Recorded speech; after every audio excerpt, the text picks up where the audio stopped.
En dehors des frontières de la RDC, le 27 professionnels de médias sélectionnés pour le séminaire des formations de l'exploitation des ressources humaines et le développement économique et social poursuivent leur périple en Chine. Ce mercredi, ils sont allés dans la province de Shaanxi, un musée d'ancienne architecture chinoise qui constitue la principale source d'énergie du pays.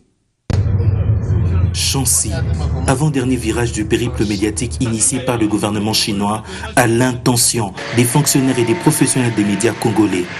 Principale source énergétique de la République populaire de Chine, avec un important entrepôt minéral reparti en 120 stations, cette province stratégique se veut être l'un des moteurs d'une économie florissante. Les chiffres disponibles révèlent que dans la première moitié de l'année en cours, le PIB régional a atteint 657,7 milliards de yuan, l'équivalent de près de 99 milliards de dollars américains. Une croissance de 6,9% par rapport à la même période de l'année dernière. Un taux de croissance identique à celui de la croissance nationale. Cette prouesse n'échappe pas aux hommes de médias congolais pour cette étape de 7 jours qui leur permettra de se faire une idée claire sur l'évolution basée sur la réforme intégrée et structurelle.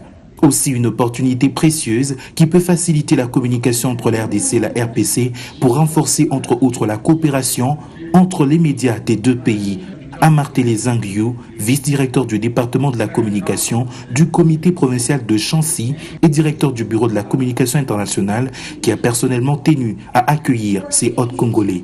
Dans son mot, le président de la délégation congolaise a pour sa part mis l'accent sur la découverte et la compréhension des aspects multidimensionnels de la RPC qui devraient se poursuivre sans encombre.